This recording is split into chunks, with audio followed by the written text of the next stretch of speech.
C'était pour voir s'il y a toujours l'emballage cadeau.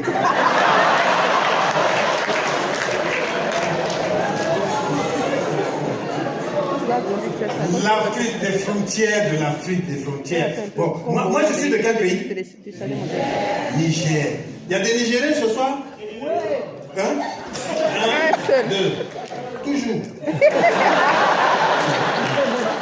Toujours. Un, deux, trois.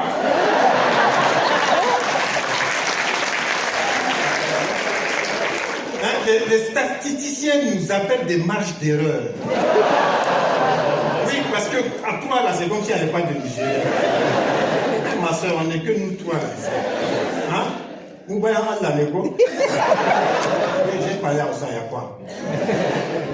Le Hausa, c'est notre langue, c'est la deuxième langue la plus parlée dans toute l'Afrique. Ça dépasse le lingala.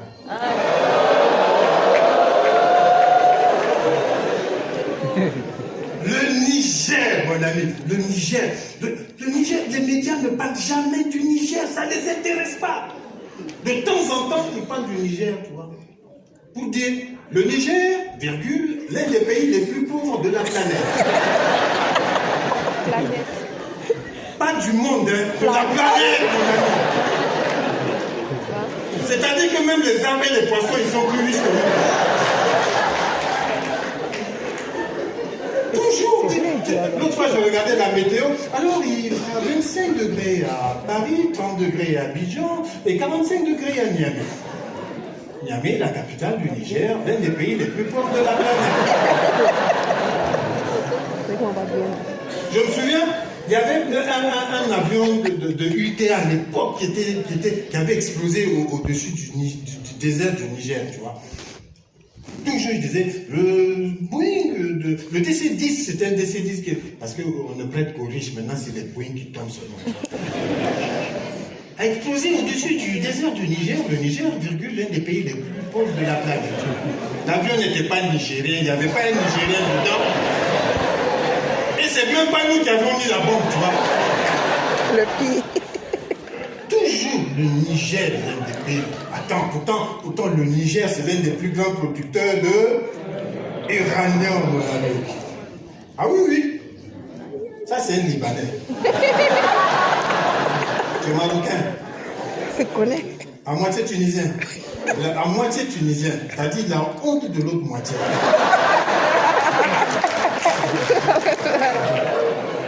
Hein? Italien. C'est la même chose. Les Tunisiens disent que la pizza des Italiens, là, c'est eux qui ont fabriqué ça. C'est vrai, hein? Donc, faut dire, donc, quand tu es en Italie, tu dis je suis italien.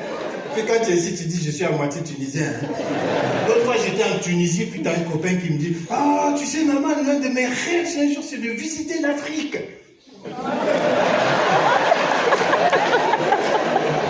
C'était son papa. Je ne savais pas qu'on avait découpé la Tunisie en suivant les pointillés comme ça. Quand on parlait du Niger, je disais même quoi? Hein? L'uranium. Donc, le Niger, c'est l'un des gros producteurs d'uranium au monde. Et pour ça, il faut nous applaudir.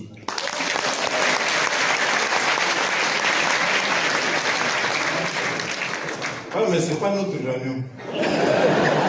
C'est l'uranium de la France.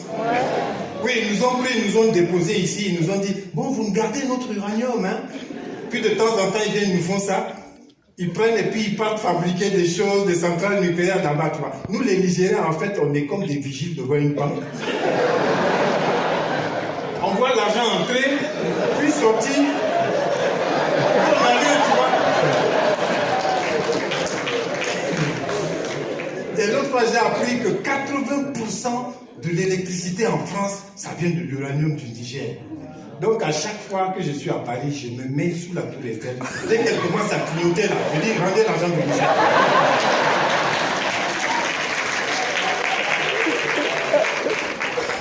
Le Niger, mon beau pays. Tu vois, quand tu regardes la carte de l'Afrique tracée par la conférence de Berlin, là, bon, à l'ouest du Niger, il y a quel pays? Le Tchad. Qui est d'accord? Les Nigériens, là. Il ne faut rien dire. À l'ouest du Niger, il y a ça se voit qu'il n'y a pas de cours de géographie sur Facebook. Dans le Mali. Et à l'est du Niger, il y a le Tchad. Alors, le Tchad, c'est un pays extraordinaire. Moi, depuis que je suis petit, il y a toujours eu la guerre au Tchad. Tu as un président qui est là, puis il y a une rébellion qui vient, elle fait rébellion, elle fait coup d'État, elle enlève ce président-là. Oui, la rébellion, ça se forme toujours au Soudan. Donc le président là, on l'enlève, lui aussi il part faire la rébellion au Sud-Soudan, tu vois. Mais il vient, il doit faire la queue. Mais parce qu'il y a beaucoup avant lui. Donc après celui-là, il vient, il fait coup d'État, celui-là il s'en va, il va faire le Tchad, il revient. C'est comme ça l'alternance démocratique au Tchad, tu vois. Comme ça. Oui, au Tchad, pour devenir président, tu ne fais pas Sciences Po ou l'ENA, hein, tu fais le Sud-Soudan.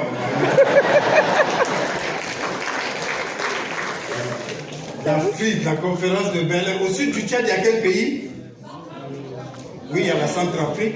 En fait, la Centrafrique, les gens qui font la queue, là, quand ils s'ennuient un peu, ils vont faire stage en Centrafrique. Au sud du Tchad, il y a le Cameroun. Voilà. Il y a quelqu'un qui a dit au Bénin, il faut sortir. Moi, je fais de l'histoire. Oui, pardon. Le Cameroun. Ah, j'adore le Cameroun. Les Camerounais, il y a les Camerounais ce soir. Les Camerounais. Les Camerounais sont fiers de leur Cameroun. Hein? Les Camerounais disent que le Cameroun, c'est l'Afrique en miniature. C'est-à-dire tout ce qui est en Afrique, il y a ça au Cameroun. Les plaines, la forêt, le désert, tout, il y a tout. J'ai dit, ah bon, hein? Donc, tout ce qui est en Afrique, vous avez ça au Cameroun. Tout ce qui est mauvais, vous avez ça. Il faut demander qu'on va te dire.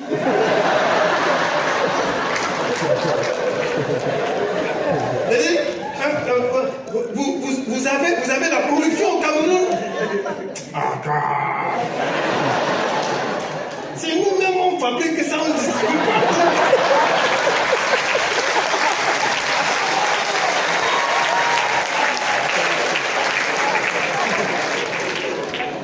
Les Camerounais, alors les Camerounais sont extraordinaires. Le Cameroun, c'est un pays qui a été colonisé par l'Allemagne, l'Angleterre et la France. Ouais. En 3 pays. J'ai oublié, hein? Oui, le Portugal, c'est le Portugal qui a créé le pays. Parce que les explorateurs, là, tu vois, c'est comme ça qu'on les appelait, les explorateurs. En fait, c'est des gens que le roi leur donne l'argent. Tu sais, comme dans les beaux quartiers, là, ici à Bruxelles ou à Paris, pendant l'été, quand les gens partent en vacances, ils laissent leur maison. Tu as des gangs de cambrioleurs. Ils envoient des gens aller repérer les maisons vides, tu vois, les villages vides. À l'époque, les rois européens, c'est comme ça qu'ils faisaient. On envoyait des bandits, tu vois, aller repérer des terres vides.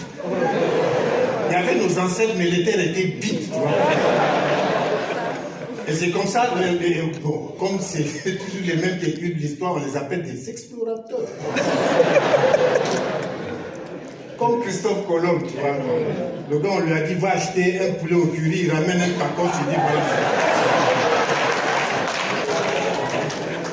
voilà. Donc le Cameroun, les Camerounais étaient colonisés par 3 pays, tu vois. L'Angleterre, l'Allemagne, la France, tu vois. De l'Angleterre et de l'Allemagne, ils ont hérité le goût de la bière. Vous avez vu la rébellion au Soudan? Le président il a augmenté le prix du pain. Rébellion, Béchir, il est en prison aujourd'hui. Au Cameroun, tu peux augmenter le prix du pain si tu veux. Rien ne va se passer.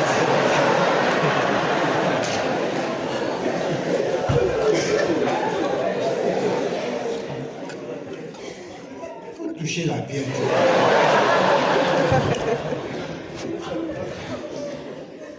Bon, je sais que la Burkina aussi, on ne va jamais augmenter le prix. Au Burkina et la Simba aussi.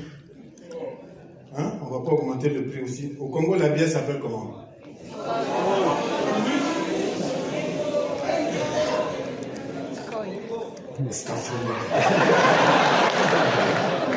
Les Camerounais. Alors les Camerounais, ils sont fiers d'une chose. Une seule matière première. Le président Paul Biya. Sont fiers de Président lui. Paul Biya, mon ami. les Camerounais le surnomment Highlander. C'est-à-dire le film commence, il finit, le gars est toujours là. Highlander. Quand Paul Biya est devenu président, Emmanuel Macron avait 5 ans. Paul Biya, il passe tout son temps pour se faire soigner en Suisse, il se repose à Genève. De temps en temps, il revient au Cameroun. Et quand il revient, les Camerounais disent le président Paul Biya est en visite officielle au Cameroun.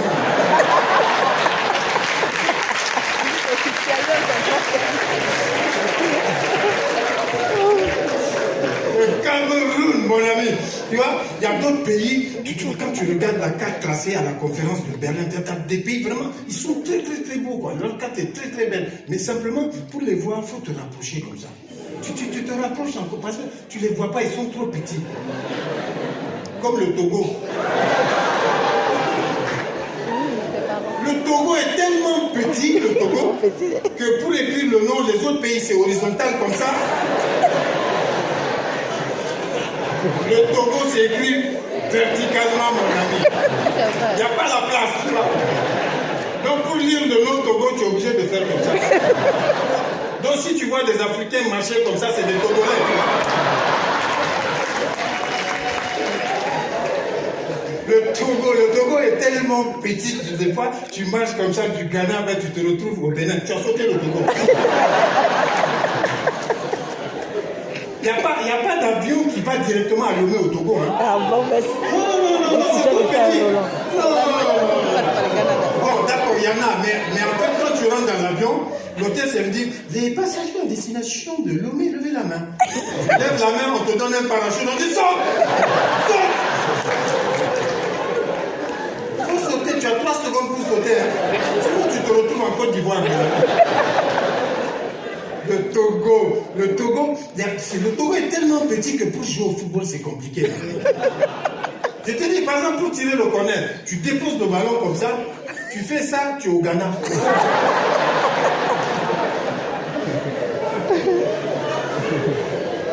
Sans visa. Mesdames et messieurs, sans visa, ça va continuer tout de suite. Avec un autre de mes copains, je l'adore. Il est beau. Il est magnifique, il y a des Ivoiriens ce soir? Ouais. Là, les Ivoiriens, ils s'assoient toujours devant. T'as tout compris. Même dans le bus, il est devant. Comme ça, sur la route, il voit les contrôleurs.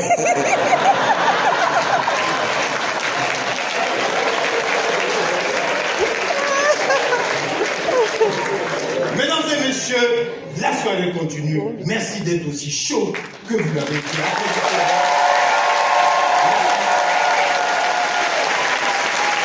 La soirée continue, mesdames et messieurs, avec un humoriste talentueux qui vient d'Abidjan, des bords de la lagune ébriée. Il s'appelle Magnifique. Ouais.